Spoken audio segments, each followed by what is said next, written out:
하겠습니다. 하나님께서 이 시간 우리에게 주시는 말씀은 사도행전 12장 21절부터 24절 말씀을 오늘은 옛날 성경인 개역 한글판으로 여러분과 함께 읽도록 하겠습니다. 헤롯이 나를 택하여 왕복을 입고 위에 앉아 백성을 호유한대 백성들이 크게 부르되 이것은 신의 소리요 사람의 소리는 아니라 하거늘 헤롯이 영광을 하나님께로 돌리지 아니하는 고로 주의 사자가 곧 친히 충이 먹어 죽으니라. 하나님의 말씀은 흥황하여 더하더라. 아멘. 누가는 헬라인으로 탁월한 문장력을 가지고 있었습니다. 성경 전권을 통하여 누가복음과 사도행전이 가장 수려한 문장으로 되어 있다고들 말을 합니다. 누가는 역사가적인 기질이 있었으므로 가만히 있지 않고 예수께서 다니시던 팔레스틴 전역을 답사하면서 모든 사람들을 많이 만나보고 검증을 해보고 예수님을 만난 사람들의 이야기를 모두 들어보고 누가문서인 누가복음과 사도행전을 썼습니다. 누가는 12제자도 아니고요, 그는 예수님을 직접 보지도 못했으면서 복음서를 읽어가 보노라면 12사도들도 미치 챙기지 못한 이야기 30여 가지를 더 기록하고 있습니다. 누가복음에만 있는 특수자료 30여 가지 중에서 대표적인 것이 뭐냐 하면 용서하시는 하나님이라는 주제의 탕자의 비유가 있습니다. 신약 성경에 이 이야기가 빠져 있다면 얼마나 삭막하겠습니까? 이렇게 소중한 자료들을 역사가적인 기질을 가지고 있던 누가가 12제자가 아닌 누가가 찾아내어서 기록했다는 것은 우리에게 매우 큰 도움이 될 수 있는 것입니다. 오늘 사도행전 12장에서도 누가는 역사적인 인물을 기독교 복음의 확장과 연관시켜서 기록하고 있습니다. 1절에 이렇게 기록되어져 있습니다. 그때에 헤롯 왕이 손을 들어 교회 중에서 몇 사람을 해하려 하였다라고 말씀하고 있습니다. 그때에 11장에서 이야기의 무대가 이방 땅 안디옥이었습니다. 이제 12장에서 스토리의 무대가 다시 유대 지역 예루살렘으로 옮겨져 가면서 그 시점을 그때라고 언급하고 있습니다. 이 그때는 헤롯 왕이 통치하던 AD 주후 44년경이며 이 주후 44년 6월절이 지나고 나서 헤롯 왕이 하나님이 치심에 죽습니다. 그리고 이 주후 44년경에는 교회가요 스데반의 박해를 계기로 하여서 예루살렘 교회는 처음에는 다 없어지는 것 같았는데 힘을 얻어 안정된 시기가 주후 44년경이었고 이제 이방 안디옥 교회까지 개척되어서 교회가 한참 성장하고 있던 그때 그러니까 사탄은 있잖아요. 이때를 항상 노립니다. 교회가 믿는 자가 잘 되는 것을 사탄은 가만히 놓아주지 않지 않습니까? 사탄은 교회와 믿는 자가 잘 되는 것을 보고 참을 수가 없는 악한 영물임을 알아야만 하는 것입니다. 헤롯 왕이 있습니다. 이 사람은 헤롯 대왕의 손자인 아그리파 1세입니다. 그러니까 이 아그리파 1세는 주 37년부터 44년까지 이제 재직을 했던 사람인데 이 아그리파 1세는요 출세를 위해서라면 수단과 방법을 가리지 않는 사람이었습니다. 그는 그가 지배하고 있는 곳 유대인들의 환심을 사기 위해서 노력했던 사람입니다.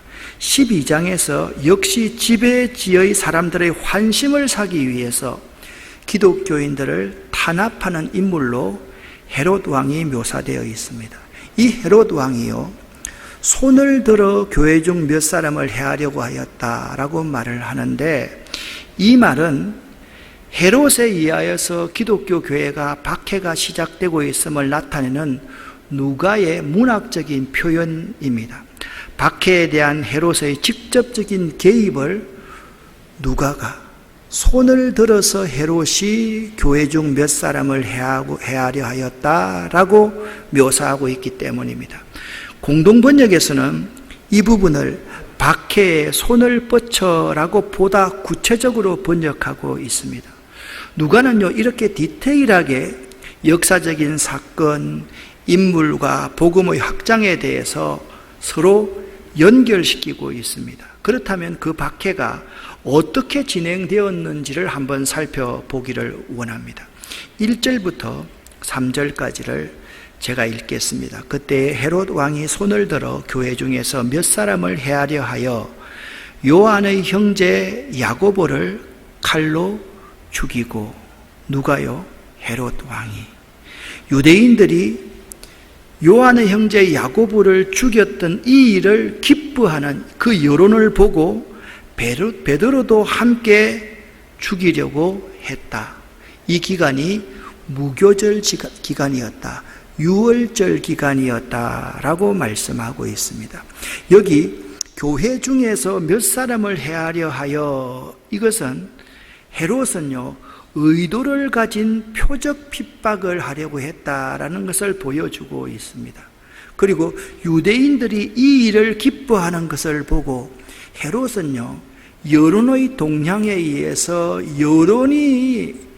여론을 따라서 통치하는 자임을 우리에게 잘 보여주고 있습니다. 그리고 이렇게 말을 합니다. 무교절 기간이 지나고 나면 베드로를 제거하려고 했습니다. 그러니까 6월절에는 사람들이 많이 모이거든요. 특별히 여기 3절 상반절 말씀을 보면 유대인들이 이 일을 기뻐하는 것을 보고, 사람 죽이는 것을 보고 기뻐하는 유대교, 그리고 유대교의 신앙을 가진 사람들이 여기 있습니다. 오늘날도 이런 신앙인들이 우리들 가운데도 참 많습니다. 신앙을 가지고 있다는 사람들이 다른 사람을 비난하고 정죄하고 죽이는 데 앞장서는 모습을 우리는 이제는 흔히 볼 수가 있습니다. 신앙을 가진 사람들이 댓글을 달 때 악플을 그냥 직업적으로 다는 사람들도 많이 이제 일상이 되어 버렸습니다. 특별히 여기 교회 중 몇 사람들을 해하려 하여 라고 말씀을 하고 있는데, 이 해하려 한다라는 헬라어는 카코오라는 단어를 사용하는데요, 악을 행하다, 상처를 입히고 치명적인 고통을 당하게 하다라는 의미입니다. 그러니까 헤롯이 교회 중에서 몇 사람의 고통을 주는 정도가 아니라 심지어 그를 죽이려는 것과 같이 핍박과 관련된 악한 행위를 전제하면서 헤롯이 지금 박해를 하고 있다라는 점을 보여주고 있는 것입니다. 헤롯의 박해에 의해서 예루살렘 지도자 베드로가 체포되고 그리고 투옥이 되었습니다. 4절에 이렇게 말씀하고 있습니다. 잡음에 옥에 가두어 군인 내식인 내패에 맡겨 지키고 6월절 후에 백성 앞에서 끌어내고자 하니라. 잡음에 옥에 가두어라는 것은요, 이로써 베드로는 지금 세 번째 투옥이 되는 장면입니다. 4장에서 한번 투옥되죠. 성전 미문에 안전뱅이를 고치고 나니까 사람들이 베드로와 요한에게 주목하자 그들이 베드로와 요한을 가두어 버렸습니다. 5장에서 베드로가 공회 앞에서 서서 예수 그리스도의 십자가와 부활을 증거했습니다.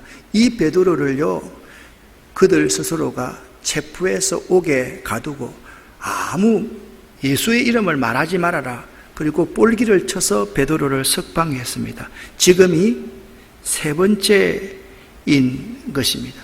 누가는요, 이 누가복음을 읽고 있는 독자들에게 이 사도 베드로가 옥에 갇혀 있는 모습, 이 모습은 예수가 걸어가셨던 고난과 십자가의 길을 용기 있게 따라가야 함을 그 독자들에게 말하고 싶었던 것입니다.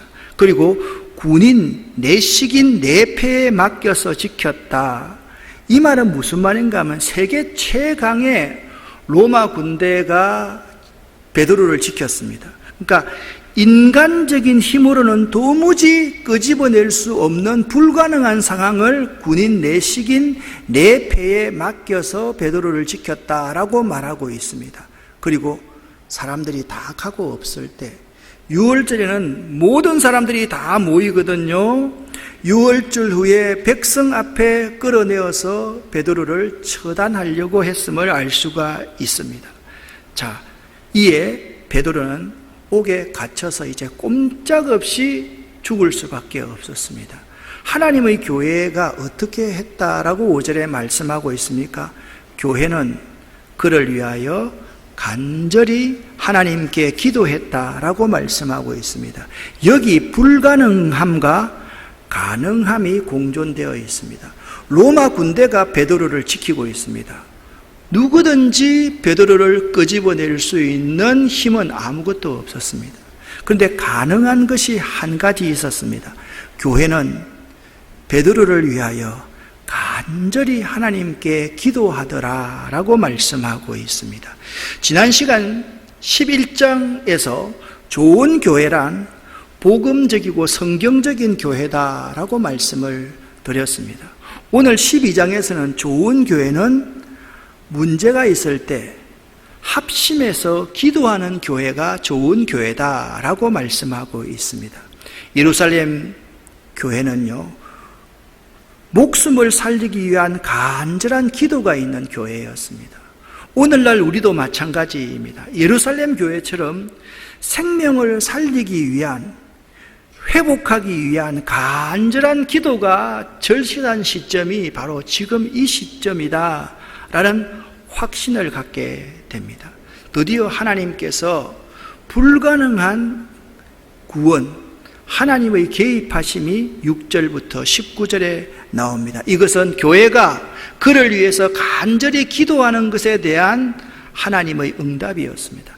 헤롯이라는 사람이 어떤 사람이라고 말씀을 드렸습니까? 유대인들의 환심을 얻기 위해서 야고보 사도를 죽였습니다. 이 일은 초대교회의 두 번째 순교입니다. 첫 번째는 뭡니까? 스데반 집사가 죽임을 당했습니다. 이때는 사울이라는 청년이 죽였습니다. 두 번째, 오늘은 사도 야고보가 죽습니다.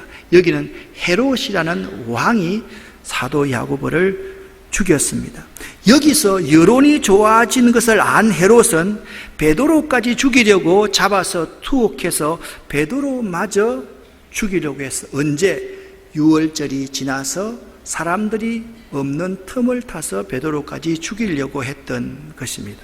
그러나 하나님께서는 천사를 보내셔서 4인 4조로 지키는 감옥에서 베드로를 옆구리를 찌르고 데리고 나오십니다. 그것이 6절부터 8절까지에 기록되어서 있습니다.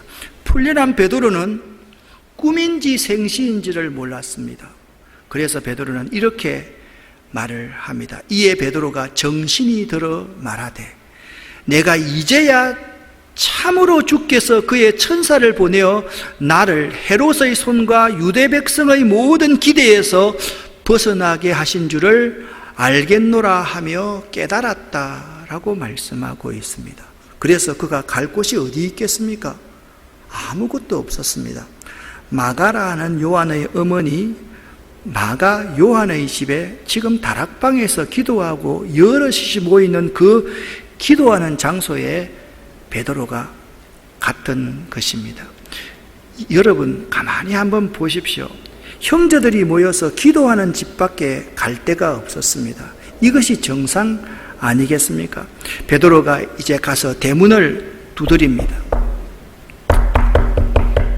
그러니까 로데라는 계집아이 하나가 영접하러 나왔다가 베드로 사도의 음성을 듣고 화들짝 놀라서 문도 열어주지 않고 들어가서 기도하는 사람들에게 말하기 시작했습니다.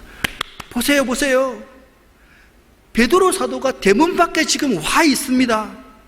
그들이 지금 무엇을 위해 기도하고 있었습니까? 베드로가 풀려나기를 위해서 기도하고 있었습니다. 그런데 그들의 입에서 이상한 말이 나옵니다. 네가 미쳤구나. 이 아이가 체험을 했기 때문에 힘써 말합니다. 참말입니다. 내가 분명히 들었습니다. 라고 말을 합니다. 참으로 우스운 것은 그들은 기도하고 있었지만 응답은 확신하지 못하고 놀라고 믿지 않았다는 사실입니다. 그들이 말하되 네가 미쳤다 하나 여자아이는 힘써 참말이라고 말했다라고 말씀하고 있습니다. 목소리를 직접 들은 계집아이 로데는 베드로의 목소리를 체험한 사람입니다. 그러나 기도하는 제자들은 아직 체험하지 않는 사람들이었습니다. 우리들도 이럴 때가 참 많습니다. 기도를 하고 있으면서 기도가 응답되면 참 신기하다, 참 이상하다, 그런 말을 합니다. 참 신기하고 참 이상한데 왜 기도를 합니까? 어느 교회가 있었습니다. 그 교회 지하에 술집이 있었는데 술집이 너무 잘 되고 그래서 교회를 제대로 운영할 수가 없는 것입니다. 그래서 그들은 합심해서 기도하기 시작했습니다. 술집을 없애달라고 기도하였습니다. 그런데 참 이상하게도 술집이 정말 장사가 안 되어서 폐업을 하게 되었습니다. 그 사장은 자기가 생각해도 이상했습니다. 그런데 그 사장의 친구가 있는데 그 친구의 부인이 그 교회를 나갔던 겁니다. 그래서 그 친구가 술집 사장에게 야, 너 폐업한 거 망한 건 말이야. 저 교회에서 기도해서 망했대. 내 아내가 그렇게 말했어. 그 사장이 화가 났습니다. 소송을 했습니다. 손해배상을 해달라고 소송을 하게 되었습니다. 재판관 앞에서 이 교회 때문에 내 사업이 이렇게 망했으니까 손해배상을 해 주십시오 라고 하니까 교회 관계자의 말이 펄쩍 뜁니다. 아니, 우리 기도 때문에 당신 술집이 망했다고요? 그게 말이 됩니까? 그 말을 듣고 있던 판사가 씩 웃으면서 옆에 있는 다른 후배 판사에게 하는 말, 누가 더 믿음이 좋은지 알겠지요? 라고 말을 하더랍니다. 우리들도 기도를 한다고 하면서 이럴 때가 참 많습니다. 그들이 말하되 네가 미쳤구나. 결국 베드로로부터 일어난 일들을 상세히 들은 후에야 그들은 비로소 베드로가 진짜 풀려났다는 사실을 믿게 되었습니다. 그리고 베드로는 야고보, 죽은 야고보가 아니라요, 주의 동생 야고보입니다. 이 사람이 실질적인 예루살렘 교회의 지도자이거든요. 야고보와 형제들에게 이 일을 전하라, 내가 풀려났다라는 것을 전하라고 하고 베드로는 다른 은신처로 피하게 되었습니다.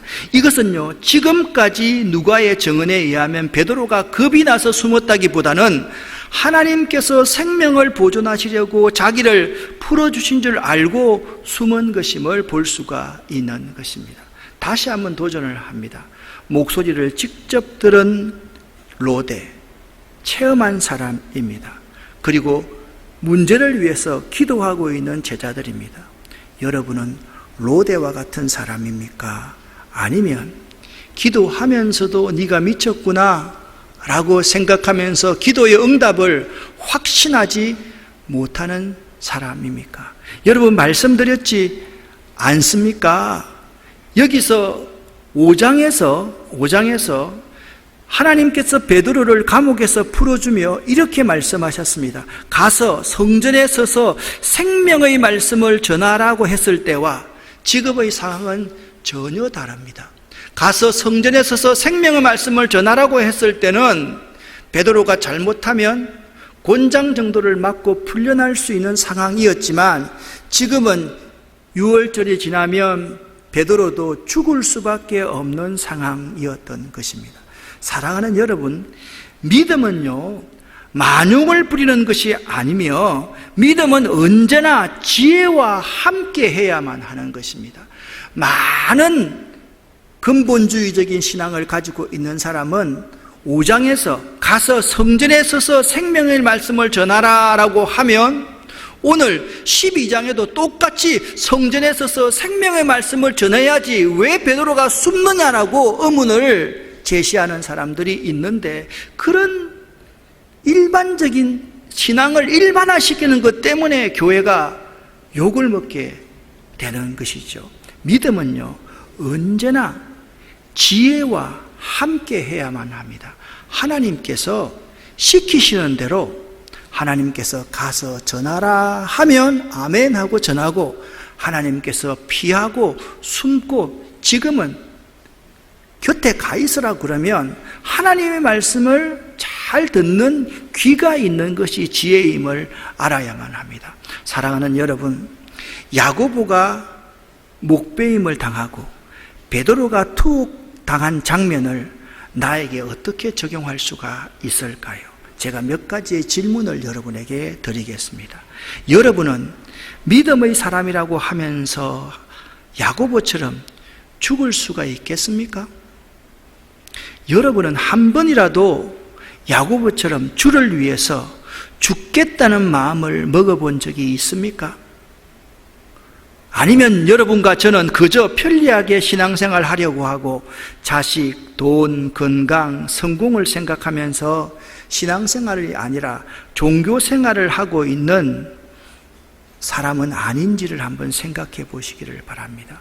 야고보처럼 목베임을 당하는 이 사건이 우리에게 어떤 도전을 주고 있는지를 한번 생각해 볼 수 있기를 바랍니다.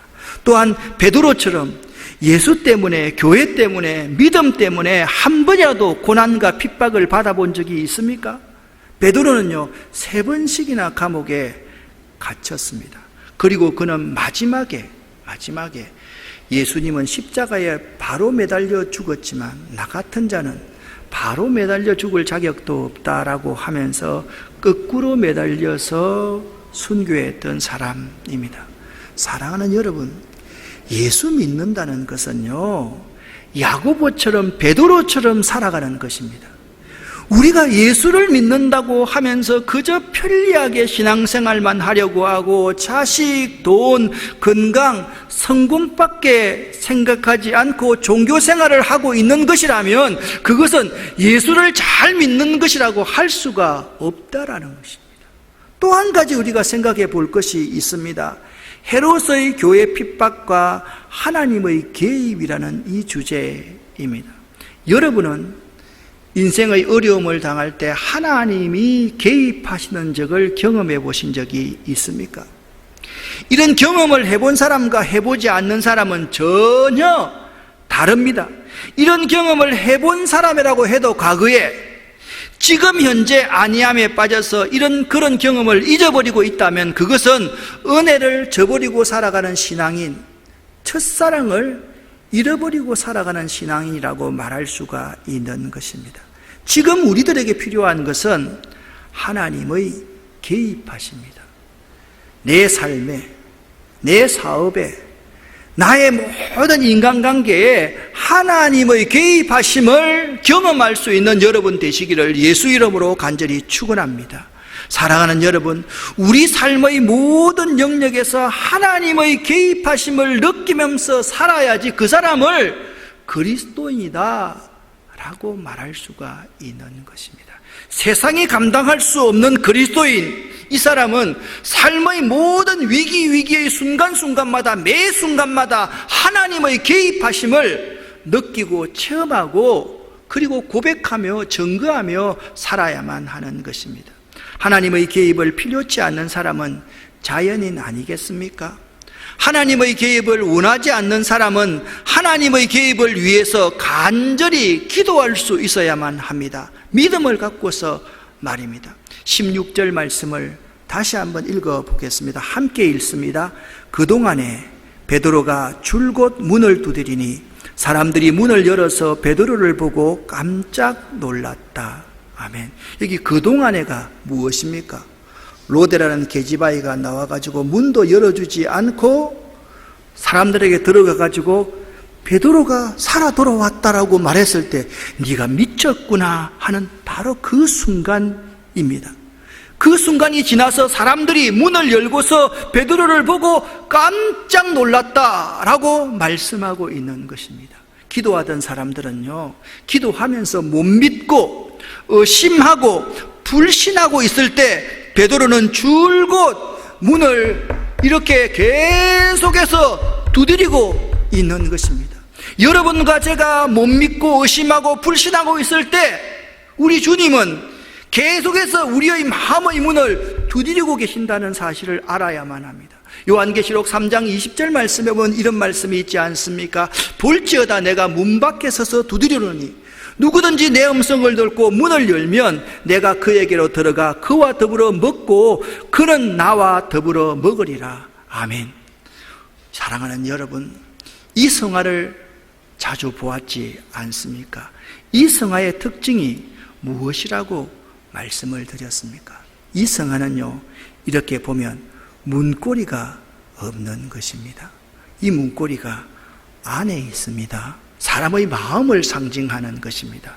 예수님은 계속 우리에게 두드리고 계시는데 사람들이 마음의 문, 믿음의 문을 열지 않으면 그분이 우리에게로 들어가 먹고 마실 수가 없다는 사실을 말씀하고 있는 예수님의 프로포즈를 말하고 있는 성화입니다. 문을 계속 두드리고 계시는 예수, 계속 문을 두드리는 베드로, 어찌 보면 우리의 불신으로 닫고 있는 문을 두드리고 계신 주님의 문 두드리심을 누가는 이 베드로를 통해서 우리에게 도전하고 있는지도 모릅니다. 지금 이 순간도 여러분과 저의 마음의 문을 계속 우리 주님께서는 말씀으로 이렇게 두드리고 계시다는 사실을 알아야만 하는 것입니다. 요한복음 11장 40절 말씀을 보면 나사로가 죽었습니다. 그 두 누이가 예수님을 자기 집에 초청했습니다. 예수님이 여기 계셨더라면 내 오라비가 죽지 않았을 겁니다. 그때 예수님께서 마르다에게 이렇게 말씀합니다. 네가 믿으면 하나님의 영광을 보게 되리라고 내가 너에게 말하지 않았더냐 라고 말씀합니다. 오늘도 우리들에게 믿어라, 그리하면 하나님의 영광을 보게 되리라고 말씀하고 계십니다. 문제가 있습니까? 하나님의 개입이 필요하십니까?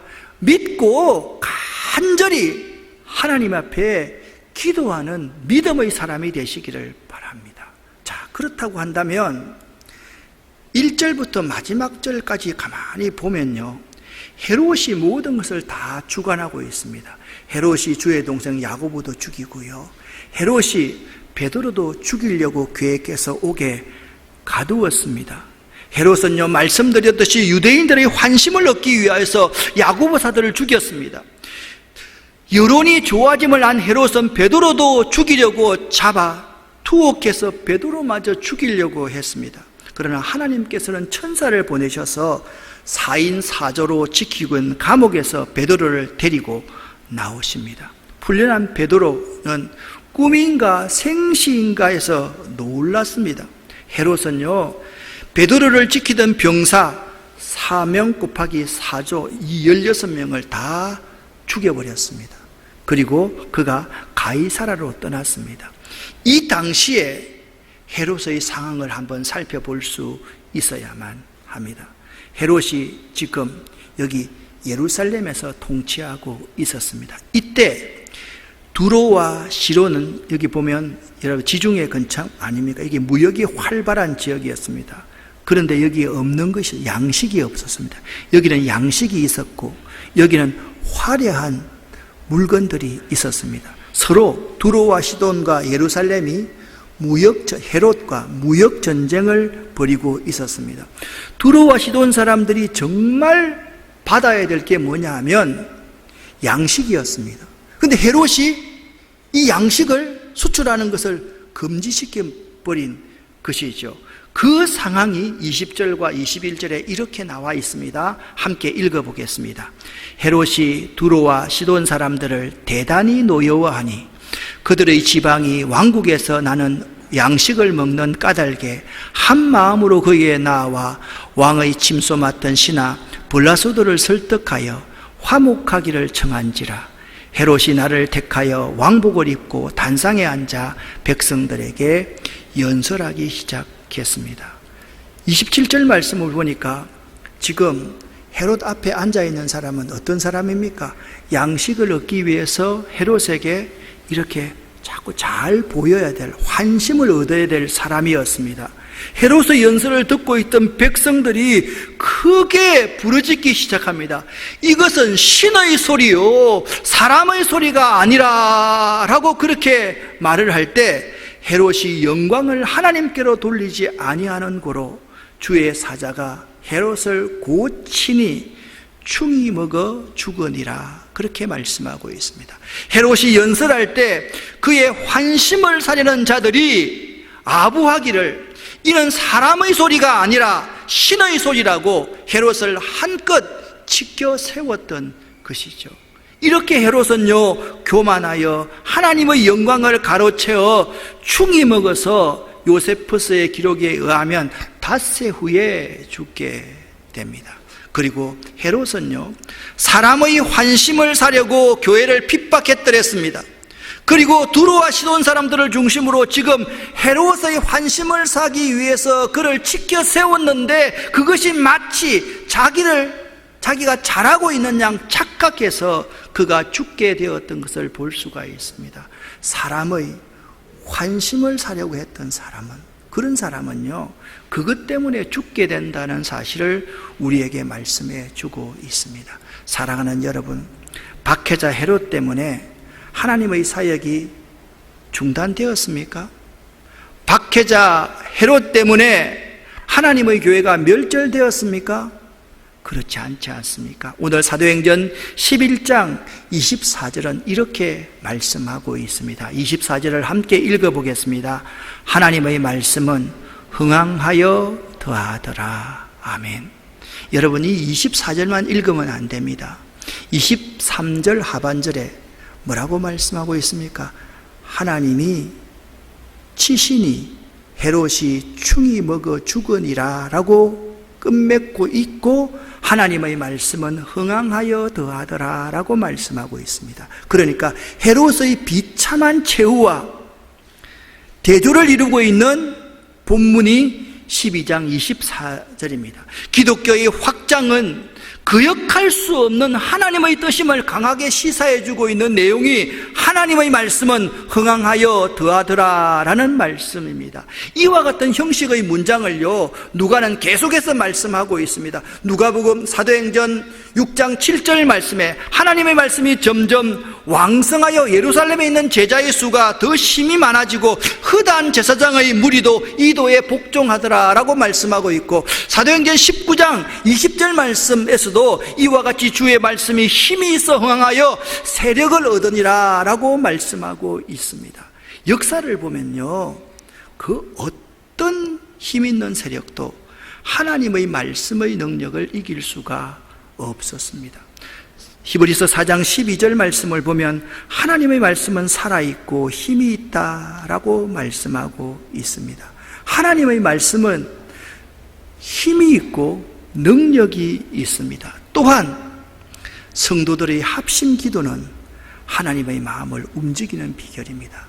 사랑하는 여러분, 오늘 사도행전 12장 말씀을 통해서 이 두 가지를 여러분 꼭 기억할 수 있기를 바랍니다. 하나님의 말씀이 흥황하여 세력을 얻습니다. 그리고 성도들이 합심하는 기도는 하나님의 마음을 움직이는 비결이다.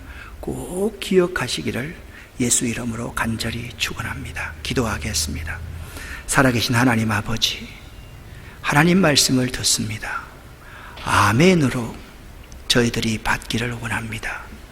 저희들을 삶으로 이 아멘을 실천하기를 원합니다. 우리에게 힘을 주시고 순종할 수 있는 마음을 허락하여 주시옵소서.